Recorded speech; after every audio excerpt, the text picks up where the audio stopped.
I've been doing this for 30 years. This is year 26 in administration for me. Started, grew up in Georgia, went through school all through Georgia, went to Furman University and got a job right out of school at Greenville High School teaching and coaching.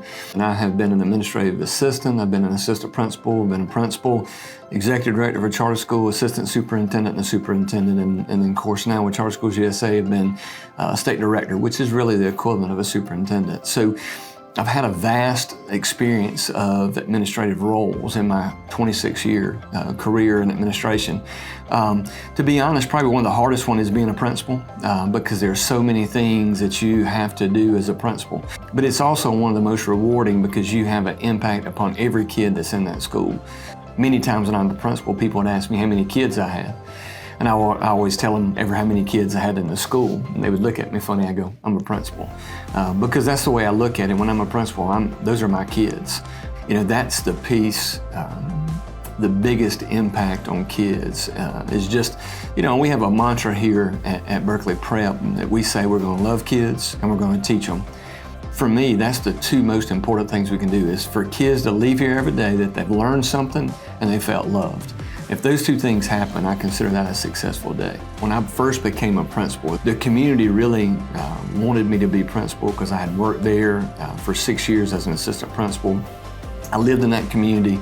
I went to church in that community. I did lots of stuff. And so for me, that was a very memorable experience just because, you know, all of a sudden now I felt like I could have an impact not just on my school but on the community because I felt like we were the beacon of light in that community as a school. And that's kind of what we did. For the next 7 years we worked hard to be a beacon of light in the community and for those kids to invest back in their community. You know, it's been pretty neat here too to be a founding principal. This is the first time in my career ever to have a brand new school. You know, a journey starts with one step, and I think that's everything. The parents have been phenomenal to just invest in our teachers, invest in our school, both financially, with food, with volunteer help, all kinds of things. And so I think that the big piece here is we wanted to give this community a choice in school and to provide for them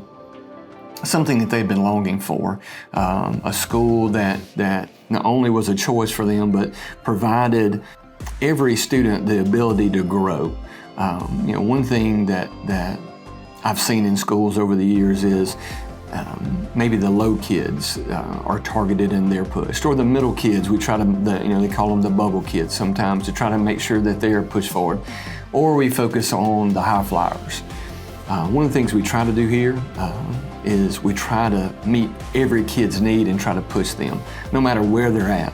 And we still have some work to do on that, but that's one of our goals is to do that. And you know, I think when we accomplish that, what happens is this community all of a sudden has a school that is for everybody. And now it's a place where parents feel comfortable sending their kids because they know that they're going to be loved and they're going to be pushed academically so that they grow and they can reach their potential. So that's, you know, my goal and my wish for this school and this community is that we achieve that goal that we've set for ourselves, to try to help every kid in this school be successful and to every kid to feel like they are loved and that this school really cares about them as a person and as a student.